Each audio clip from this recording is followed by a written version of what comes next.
Good afternoon. আজকে এখন বানাবো মাছের বাটা দিয়ে বাঁধাকপি। তার জন্য কেটে নিয়েছি আলু, বাঁধাকপিগুলো কেটে, পেঁয়াজ, টমেটো কেটে নিয়েছি। এবার মাছের মাথাগুলো আগে ভেজে নেব, তোমাদের সাথে শেয়ার করে। আলু, বাঁধাকপি, পেঁয়াজ, টমেটো কাটা, এখানে মাছের এটা বাঁধাকপিটা কাটা আছে, আর ওখানে মাছের মাথাটা আছে যেটা ভাজার জন্য বসাবো।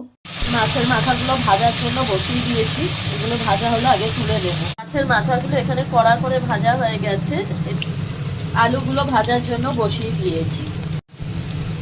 আলুগুলো বেশ সুন্দর করে ভাজা হয়ে গেছে, দেখতেই পাচ্ছ। এবার আলুগুলো তুলে নিয়ে এতে পেঁয়াজ, আদা, রসুনটা আর টমেটো দেব।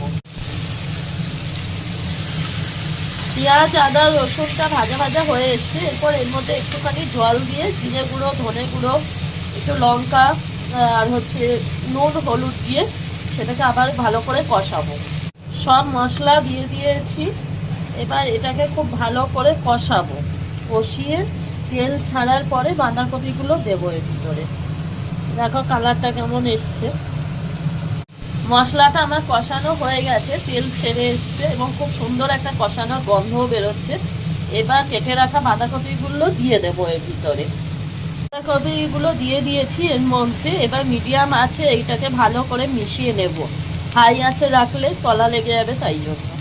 এটা যখন নাড়তে নাড়তে একটু কমে গেছে, তার মধ্যে ভেজে রাখা আলুগুলো দিয়ে দেব, যাতে ভালো করে সিদ্ধটা হয়ে যায়।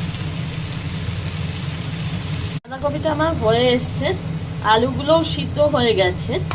এবার আমি এই মাছের মাথাগুলো দিয়ে এর মধ্যে ভেঙে দেব, এইভাবে চেপে চেপে এর মধ্যে ভেঙে দেব, দিয়ে এর সাথে মিশিয়ে নিয়ে আর একটুখানি এ করে তারপরে নামিয়ে নেব, একটু ঘি আর গরম মশলা দিয়ে।